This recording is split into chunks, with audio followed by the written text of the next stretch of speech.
He is well known not only in Malwana, world over. We have come to know via different media, and we derive a lot of lessons from his speech. Actually, being with good people and having good discussions with him, with good people, actually great opportunities that Allah gives. Allah puts good words into his mouth when he works with pure intention. Here the pure intention is a must for a Muslim, and he walks smart, and wherever he goes, he can advise the people will passively listen. They will be actuated in the manner. So, in such a way, our brother Zakir Naik has been doing this. Second, I would like to welcome our AM also Jeffrey, Chartered Accountant, and representative of Rabita in the Kingdom of Saudi Arabia, and business magnate, a social worker, and South Pacific Islamic Organization president, including Australia. Every year, every month, we receive people, dignitaries, and learned people, and the soils nurse a lot. Brother Dr. Zakir, your arrival actually is a great opportunity and a great chance for people, for Malwana community. Third, welcome our Deputy Minister, Minister of Women and Children Affairs, H.A. Hizbullah, and our school principal, A.M. Surma. Again, I welcome you here on the stage, Dr. Fatah, the STS School Development Committee Secretary of this school. I welcome you, sir, and the Deputy Principal, Sal, sir. I welcome you all and the public at the same time. Now, directly we have a short time. I directly come to the event. Now, I call upon Dr. Zakir to make a speech. His speech is going to be on the significance of education, importance of education. I kindly call upon you here to make this speech. Alhamdulillah. والصلاة والسلام على رسول الله وعلى آله وصحبه أما بعد. أعوذ بالله من الشيطان الرجيم. بسم الله الرحمن الرحيم. اقرأ باسم ربك الذي خلق خلق الإنسان من علق اقرأ وربك الذي علم الإنسان ما لم يعلم رب اشرح صدري ويسر لي أمري واحلل عقدة من لساني يفقهوا قولي. Governor of Israel, my elders and my brothers and sisters, I welcome all of you to this Islamic greetings. Assalamu alaikum wa rahmatullahi wa barakatuh. May peace, mercy and blessings of Allah subhanahu wa ta'ala be on all of you. Alhamdulillah, it's a great pleasure and honor for me to be invited to the school in Malwana in Sri Lanka. Though this is not supposed to be a lecture or mine, on the request of the school of the Zakir, asking for a few minutes of education.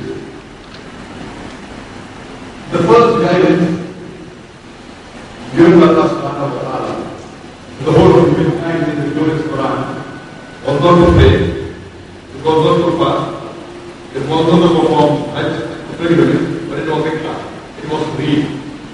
The first guidance given by Allah subhanahu wa ta'ala to the whole of humankind in the Quran was to read, it was to educate yourself. Unfortunately, many of the Muslims, they don't want to read. They don't want to educate themselves. And there are Muslims who read, but they follow only half the guidance of Allah subhanahu wa ta'ala. There's a group of Muslims who have to read. Allah says, Ikra bismi rabbika alladhi. Read in the name of the Lord who created. So there are some Muslims, mashallah, who do read, but they don't read in the name of Allah subhanahu wa ta'ala. So when you educate yourself, that education should get you closer to Allah subhanahu wa ta'ala. If the education you acquire, there are a lot of Muslims who don't want to be educated. And those who want to be educated, they don't want to be educated in the guidance of Allah subhanahu wa ta'ala. The education that you get in your schools, in your colleges, in your universities, should get you closer to Allah subhanahu wa ta'ala. It should benefit you in this world and the hereafter. Abdullah bin Muhammad said, it is obligatory on every Muslim, man or woman, to acquire knowledge. This is important on every Muslim, man or woman, male or female, that he or she should acquire knowledge. And the beloved Prophet said that the parents should educate their children, especially the daughters. And in Islam, Allah and His Rasul, Muhammad, they tell us that every Muslim should be educated, male as well as female. I'm happy to know, mashallah, that in a small village also, mashallah, there are schools such as this, which encourage the Muslim Ummah to educate. Because if we educate ourselves, we will not only be able to understand Allah subhanahu wa ta'ala better, it will help you in this world as well as the afterlife. And the education that you acquire in school should always get you closer to Allah subhanahu wa ta'ala. I've given the talk, education for both the worlds. But many times there are certain education that takes you away from Allah subhanahu wa ta'ala. Islam is a religion which believes in advancement, which believes in science and technology. My request is that whenever the teachers of this school, when they teach the children, they should see to it that they incorporate the Islamic teaching in their education. For example, if a science teacher is teaching the school children about the creation of the universe, and we know that for 40 years back, there was a group of scientists who described how did the universe come into existence. They called it as Big Bang. And they said that initially there was one primary nebula. The whole universe was one primary nebula. Then there was a secondary separation of Big Bang. It gave rise to galaxies, it gave rise to stars, the planets, the sun, the moon, and there was a nucleus. This is called a Big Bang. This was discovered of 40 years back. But Allah subhanahu wa ta'ala mentions the same thing 400 years over in the Quran. In Surah Anbiya, chapter number 21, verse number 31, Allah says, أَوَلَمْ يَرَوْا الَّذِينَ كَفَرُوا دُونَ تَأْتِيهِمُ الدِّينُ أَنَّ السَّمَاوَاتِ وَالْأَرْضَ كَانَتْ تَرْتَقِّيَانِ. The heaven and the earth will join together and make them come circle. Today what the scientists came to very simply, how did the universe come into existence, the creation of the universe, is mentioned in the Quran 400 years ago. So if we educate our Muslim children, given the background of Quran and Hadith, inshallah the moral would be Muslim. Today we find in the international media, whether it's the international radio station, newspapers, satellite channels, international magazines, there is good propaganda regarding Islam. We find that this international media, they are spreading this conception about Islam. And because of this, many of the Muslim youth, they apology. And they wouldn't like to call themselves Muslim. In fact, Islam is the only religion except for Allah. Allah says in the Quran, in Surah Al-Imran, chapter 3, verse 16, Inna Deena Illallah Islam.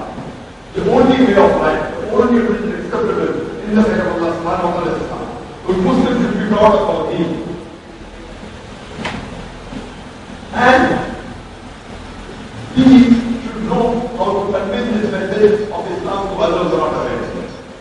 So if every education system, every education institution run by Muslims should know how to counter this media. And every Muslim acquiring knowledge in this education institution should be proud to welcome the Muslims. And Muhammad refers to the manager of the school that they think that they incorporate Islam also in this education system. I'm sure they may be to a certain level, but more the better, and see to it that they make the students feel proud to be Muslims. Because the youth is the future of the Ummah tomorrow. And our youth should be proud to call themselves Muslims. So this is a scenario that we have in the international world, the way Muslims are being aligned. If we are knowledgeable, if we have the knowledge, if we have the information, then inshallah we will be able to reply and we will be able to show to the world that the Muslim community is mashallah the best community. As Allah says in the Quran, in Surah Al-Imran, chapter 3, verse 110, "Kuntum khayra ummatin ukhrijat lin-nas." O Muslims, ye are the best of people in the world of mankind. Allah subhanahu wa ta'ala is giving us an honor. It's calling us khayra ummah, the best of people. So whenever there is honor, it is always part of the responsibility. There is no honor without responsibility. For example, in a school, the principal has got more honor than a teacher. A teacher has got more honor than a student. A teacher has more honor than a clerk. In the same fashion, the principal has got more responsibility than a teacher. A teacher has got more responsibility than a clerk. There is no honor without responsibility. Allah subhanahu wa ta'ala in the glorious Quran, Surah Al-Imran, chapter 3, verse 100, is telling us, "Kuntum khayra ummatin ukhrijat lin-nas." O Muslims, ye are the best of people in the world of mankind. Why? This is given. Because we enjoy what is good and we forbid what is wrong and we believe in Allah. We are called as the head of Ummah, best of people, because we enjoy people do what is good and we forbid them what is wrong and we believe in Allah. If you do not enjoy what is good and if you do not forbid what is wrong, if you don't do dawah, we have people to call as head of Ummah, we have people to call as Muslim. With the duty of every Muslim that he conveys the message of Islam to those who are unaware. And every education system to make it a point that they give importance to convey the message of Islam to others. With this, I pray Allah subhanahu wa ta'ala that may we make this institution grow more and may we be able to serve